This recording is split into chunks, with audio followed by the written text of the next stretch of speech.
Hey everyone, Brian with Acme Tools. Today we're here with the Skilsaw cordless worm drive circular saw. Now this is a first of a kind for this tool.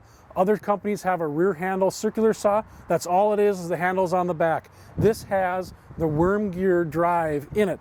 So this is a true worm drive saw. With that, we've got a 40-volt battery, slides right on the back.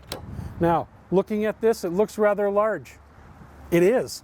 It's a very well-balanced saw made for the professional framer and the professional concrete former. And the reason why is because you can see things like 2x10s, 2x12s. They're going to put those, they're going to rip those all day long. They're going to actually make them thinner. Instead of running it to your planer in a wood shop, they're going to take this and they're going to run the full depth of blade through here and make a piece thinner just because they have to on site. With the saw, we've got 7 1/4 inch. This particular one that Acme Tools is stocking is going to be with the Diablo blade.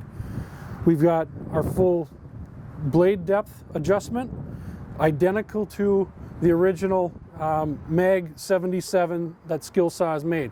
It's got a magnesium shoe. It's got the full brake. On the front, we have our markings for this is to the side of the blade. And this is where our blade's going to be running when we're running on a 45. So on the miter D10s, we've got a lot of nice stops there. Very easy to adjust, very robust. Again, exactly the same way that Skilsaw's had it on the 77 worm drive.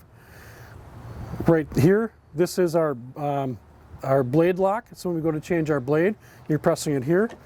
And then in the very front, this is where we're adding our worm gear oil. The one thing that they did differently, and we've heard some reviews, good and bad about it, is that the dust port comes off the handle. A right-handed user, if you're using the saw, it's going to be blowing away from you. It's going to keep your line of sight nice and clear. Left-handed user, it's going to be a little bit more in. We're going to make 2 cuts. We're going to do one right-handed, we'll do another one left-handed to show you what we're talking about on that. The other thing that we have is that this is their TRUEHVL 40-volt battery. It's a nice big battery. We're being told that you can get up to 3/4 to almost a full day of using this saw on one battery. So you're going to use it in the morning, throw it on the charger, top it off at lunchtime, put it back on, and it's going to bring it till the bell rings at 5 o'clock so you can go home. It does have the fuel gauge on it so you can see where you're at. And although it looks like it's overweight in the back, that's not the case. This is a very front heavy saw, and by having the battery, a nice large battery on the back, we're going to be able to offset and give you some good balance on the saw. Again, this weighs in at just under 15 pounds. Very rarely are you going to be using it above your head. I think the only application that I've seen people use it above their head is if they're actually cutting rafter tails. So again, it's going to be down on a cut station, or they're going to be cutting off of a stack of plywood. So let's give a couple quick cuts here, and then we'll let you know what we think.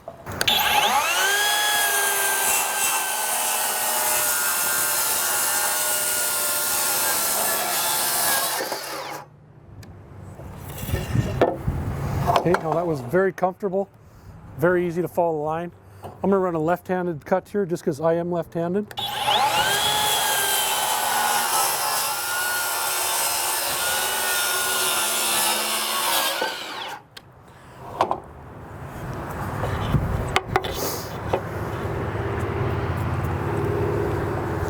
Now the saw had absolutely no problem ripping that 2x material.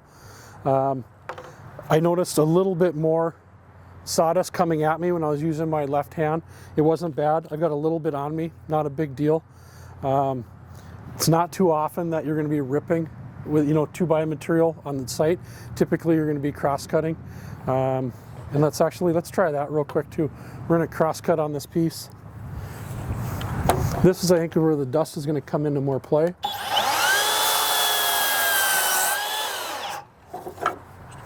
You can see I've got more dust on me, but if that's the biggest thing that you've got to worry about, you're doing pretty good.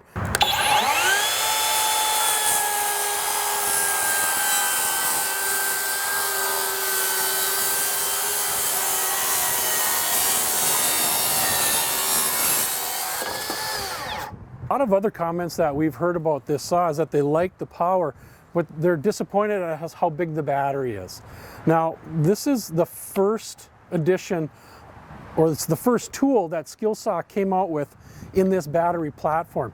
They've told us, no, this is going to be an entire platform, and it's not going to be limited to just this saw. Now, they're not telling us what else they have, but they are telling us that the tools are going to be tools that are going to be framer and concrete specific, that nobody else has on the market, and they're going to fit perfectly in with this 40-volt battery. So our question to you is, what else do you want out of this Skilsaw 40-volt platform?